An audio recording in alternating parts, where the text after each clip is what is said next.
श्री संत सद्गुरू बाळूमामा देवस्थान समितीमध्ये 2020 ते 2026 या कालावधीत तब्बल 60,74,75,028 रुपये रकमेच्या कथित आर्थिक गैरव्यवहाराचा गुन्हा दाखल झालाय। देवस्थानच्या जमिनींच्या खरेदी विक्रीसह ट्रस्टच्या मेंढ्यांच्या खरेदी विक्रीतही मोठ्या प्रमाणावर गैरव्यवहार झाल्याचा आरोप फिर्यादीत करण्यात आला। या प्रकरणाचा तपास आर्थिक गुन्हे शाखेकडे वर्ग करण्यात आला। भुदरगड पोलीस ठाण्यात धर्मादाय आयुक्त कार्यालयाच्या वतीनं निरीक्षक राजेंद्र गडकर यांनी फिर्याद दाखल केली। त्यानुसार तत्कालीन धर्मादाय निरीक्षक तथा कार्याध्यक्ष रागिनी उर्फ रोहिणी खडके, सचिव रावसाहेब कोणेकेरी यांच्यासह संबंधित कंत्राटदार, जमीन व्यवहारात सहभागी व्यक्ती आणि तपासात निष्पन्न होणाऱ्या इतरांविरुद्ध फसवणूक व इतर कलमांनुसार गुन्हा नोंदवण्यात आला।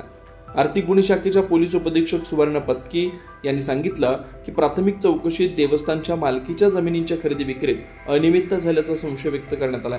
त्याचबरोबर ट्रस्टच्या मालकीच्या मेंढ्यांच्या खरेदी विक्रीत आर्थिक गैरव्यवहार झाल्याचं समोर आलं।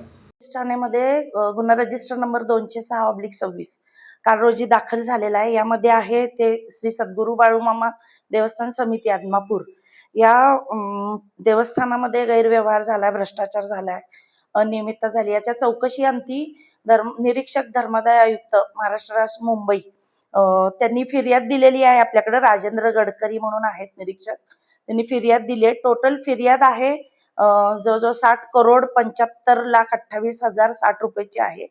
तर यामध्ये या देवस्थान समितीमधल्या ज्या काही जमिनी आहेत ज्याची खरेदी विक्री आहे यामधला गैरव्यवहार आहे। त्याचबरोबर ज्या काही बाळूमामा ट्रस्टच्या मेंढी आहेत त्या मेंढ्यांच्या खरेदी विक्री आणि याच्याबद्दलचा गैरव्यवहार आहे। या अनुषंगानं हा गुन्हा दाखल झालेला आहे।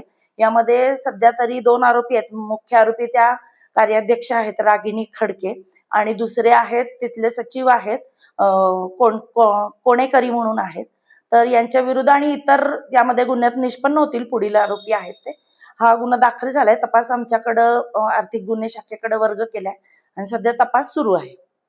हा 2020 ते 2026 ह्या कालावधीतला हा सगळाच गैरव्यवहार आहे। हा जमिनींचाही गैरव्यवहार त्यातला आहे, मेंढी पालन आणि खरेदी विक्री याबाबतचा पण आहे। तर या अनुषंगाने आता तपास अंती पुढच्या आपल्याला आणि काय वाढ होईल किंवा कमी होईल याबद्दल निष्कर्ष निघेल। आता हा तपासी अंती आपल्याला सगळं निष्पन्न होईल काय झालेलं आहे नक्की, कुठल्या कुठल्या गोष्टींचा, कारण मौल्यवान काही दस्तावेज असतील, त्याचं काहीतरी बनावटीकरण झालंय किंवा काय, ह्या सगळ्या गोष्टी आता आपण तपासामध्ये त्या निष्पन्न करू। अशाच ताज्या अपडेटसाठी महासत्ता न्यूजला सबस्क्राईब करा।